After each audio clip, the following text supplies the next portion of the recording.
الذين آتيناهم الكتاب يتلونه حق تلاوته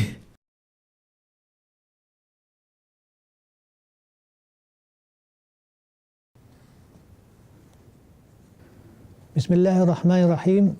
Chers téléspectateurs, Assalamu alaikum wa rahmatullahi wa barakatuhu. Bienvenue encore une fois dans notre émission Tilawatul Qur'an, lecture coranique. Bienvenue également à nos amis Tawhid, Mohammed et Khalil Ahmad. Assalamu alaikum wa rahmatullah. Wa alaykum salam wa rahmatullah. Aujourd'hui, nous allons regarder une nouvelle règle de prononciation concernant Nun, Sakin et Tanwin. Comme à l'accoutumée, on va débuter le programme par la récitation d'une sourate, notamment la sourate Al-Ma'oun, 107e chapitre par notre ami Tawhid.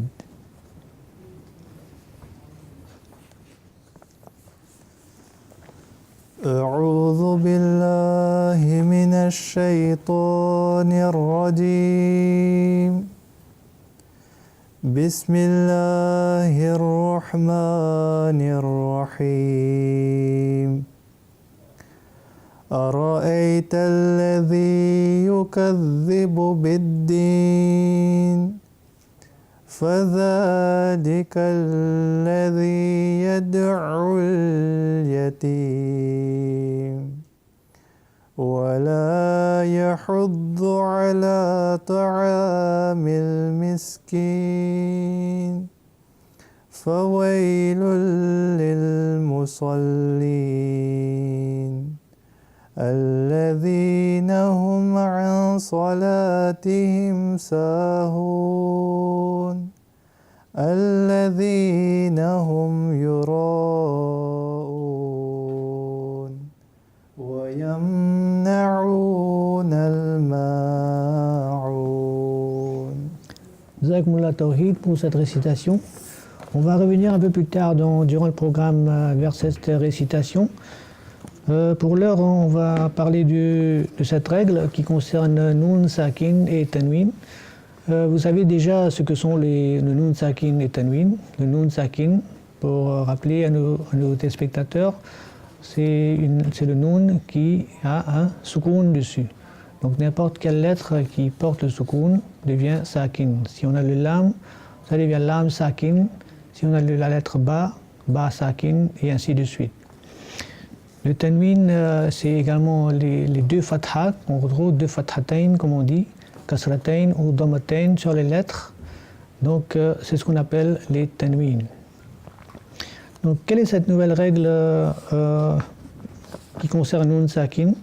D'abord pour rappeler que les règles que nous avons vues dans le passé, nous avons eu des cas où on fait le runna, des lettres qui arrivent après le Nun Sakin et Tanwin, où on doit faire le runna. Et dans d'autres cas, on ne fait pas le runna, comme pour le cas de la famille des haruf al-idhar, on ne fait pas le runna après le nun sakin et le tanwin. Et dans d'autres cas, on doit prolonger, faire le runna d'une façon, une intonation nasale soutenue d'une durée de 2 secondes. Et ensuite, il y a le troisième cas où on ne fait pas de runna, et surtout quand on a la lettre Ra et Lam qui viennent après Nun Sakin et Tanwin. Donc pourquoi Ra et Lam? Et surtout lorsqu'elles portent le Shadda. Vous savez ce que c'est que le Shadda.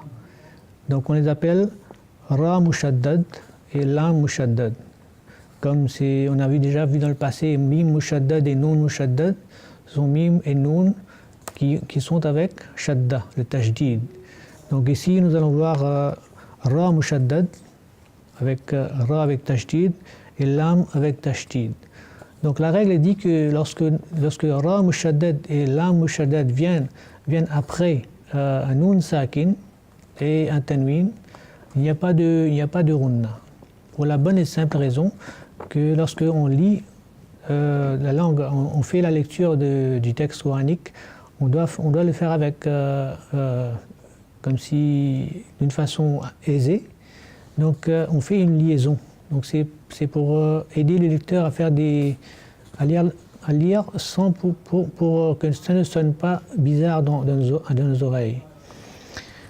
Par exemple, si nous prenons le mot min qui termine avec un nun sakin, et ensuite nous avons le mot rabbihim. Rabbihim commence avec quelle lettre? Ra, et plus précisément ça commence avec ra mushaddad. Donc si on va combiner ces deux mots pour dire min rabbihim, vous allez tout de suite voir que si vous observez de près, que ça ne sonne pas très bien dans vos oreilles. Donc la meilleure façon de lire ce mot-là, de combiner ces deux mots-là, c'est de dire mir rabbihim. Donc malgré la présence de nun sakin, comme on le voit dans cet exemple, on va laisser tomber le nun sakin et on va aller directement sur le ra. Donc au lieu de dire min rabbihim, on va dire mir rabbihim. Un deuxième exemple qu'on peut prendre, c'est Muhammadun, et puis Rasulullah. Muhammadun se termine par un tanwin, un dammatain. Et Rasulullah commence par Ra mushaddad. Et dans ce cas-là aussi, on ne va pas faire le ghunna, on va faire une liaison. C'est le mot que j'aime bien utiliser. On va faire une liaison pour dire Muhammadur Rasulullah. Donc le tanwin se change en damma seulement, uniquement. Au lieu de dammatain, le tanwin devient damma seulement et on va dire Muhammadur Rasulullah. Concernant l'exemple de lam mushaddad maintenant, si on prend un exemple, on va dire min, toujours min, qui se termine par un. Min se termine par nun sakin. Et le mot qu'on va prendre après, c'est ladunka. Ladunka et lam mushaddad, très bien. Donc si on va combiner ces deux mots en disant min ladunka, qu'est-ce que ça fait? C'est mil ladunka. Ça fait mil ladunka, mais si on dit min ladunka, qu'est-ce que ça fait? Ça sonne pas bien. Et donc on applique cette liaison, cette fameuse liaison qui dit mil ladunka, comme vous l'avez dit, et donc il n'y a pas d'intonation nasale. Vous voyez? Donc on a vu des cas où nun sakin, après nun sakin et tanwin, on a des intonations nasales courtes, des intonations nasales longues, et maintenant ce cas-ci où il n'y a pas d'intonation nasale du tout, et on fait une liaison avec la lettre qui suit après. Donc c'est une règle toute simple, j'espère que vous avez saisi le sens de cette règle. Est-ce que vous avez des questions là-dessus? Pas de questions. Donc je vais vous inviter à prendre des exemples que vous avez devant vous. Nous avons ici 6 exemples et nous allons observer, essayer de... Je vais demander à vos camarades d'observer lorsque chacun de vous va lire les exemples et de me dire les lettres qui nous concernent dans ces exemples. On va commencer par Tawhid, les 2 premiers exemples. Hudal lil muttaqin. Hudal lil muttaqin. Si on a à prendre les mots séparément, qu'est-ce que vous allez dire? Et Hudan lil muttaqin. Hudan lil muttaqin. Et ça ne sonne pas très bien. On fait cette fameuse liaison. On dit Hudal lil muttaqin. Donc là, ici, on a un tanwin. Ok. Et puis, on a le lam mushaddad. Ok. Deuxième exemple. Walam yakul lahu kufuwan ahad. Les lettres qui nous concernent ici sont Yakul lahu. C'est-à-dire Walam yakun lahu, ça sonne pas bien. Walam yakul lahu. Donc les lettres qui nous concernent sont nun, sakin et lam mushaddad. Donc on fait cette liaison, on va aller directement du kaf, on va passer du kaf, dhamma, sur lam mushaddad, on va dire Walam yakul lahu kufuwan ahad. Très bien. Autour maintenant de notre ami Mohammed de nous donner les 2 autres exemples. Wailul likulli humatatil lumaza. Les lettres qui nous concernent dans cette phrase, dans cette partie de verset. Ta et lam. Ta et lam. Nous avons encore un exemple au début de ce verset. Nous avons le lam tanwin avec 2 dhammatan. Ensuite le lam mushaddad qui vient après. Wailul. Au lieu de dire wailun likulli, on va dire wailul likulli. Et puis un après, nous avons le ta, ce qu'on appelle ta marbouta, avec deux kasratain, et le lam mushaddad, on va dire humazatil lumaza au lieu de humazatin lumaza. Ok, autour maintenant de Kalim Ahmad pour les deux prochains exemples. فهو في عيشة راضية. Notre ami Mohamed a raté un exemple. On va prendre le prochain exemple. Deuxième exemple pour vous, Mohamed. فهو في عيشة راضية. Oui. Les lettres qui nous concernent ici sont تا et ra. ta qui a un tanwin, ta marbouta qui a un tanwin et le ra mushaddad. Donc ça va devenir فهو في عيشة راضية. Ok, c'est maintenant votre tour, Kalim. Très bien. Allez-y. إن ربهم بهم يومئذ لخبير. Le khabir.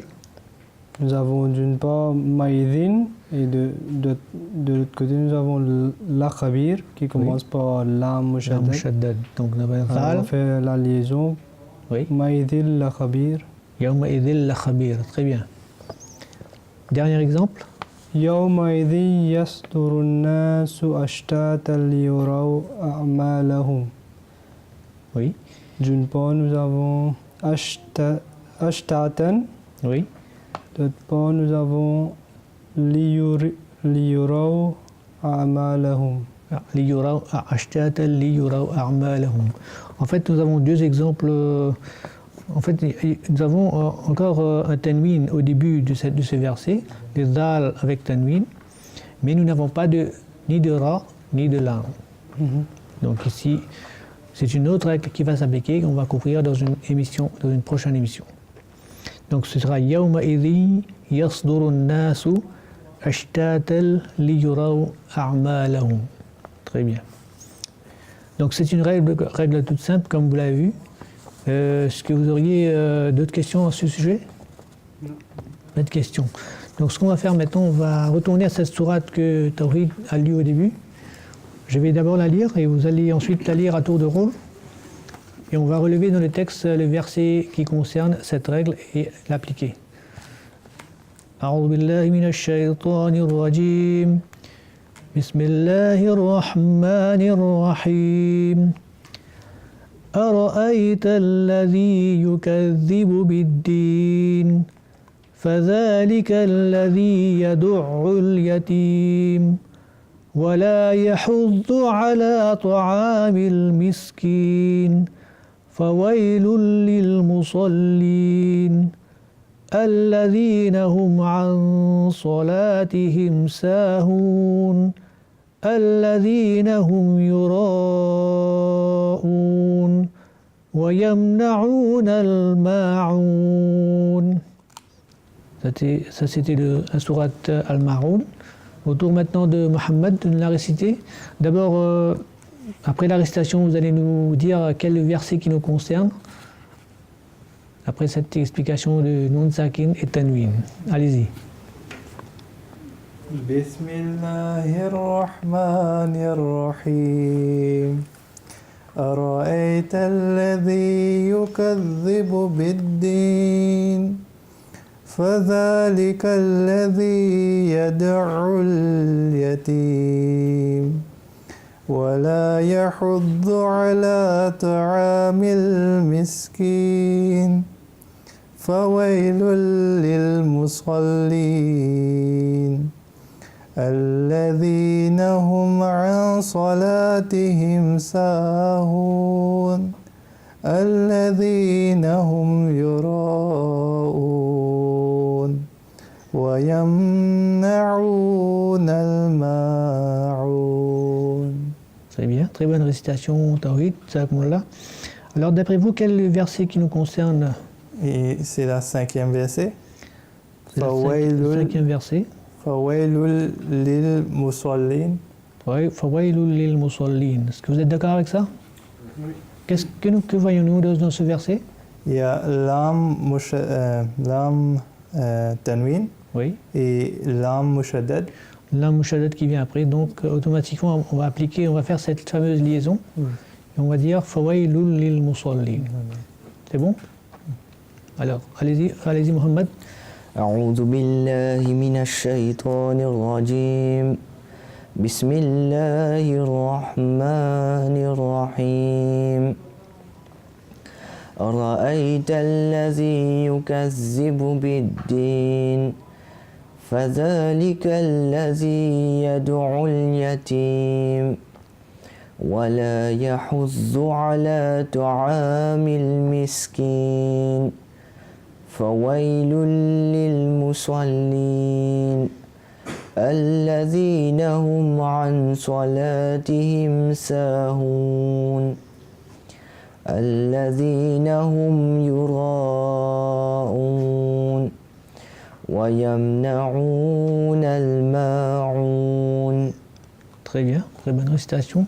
Je vais juste vous faire une petite remarque sur le troisième verset. فَذَلِكَ الَّذِي يَدُعُّ الْيَتِيمَ.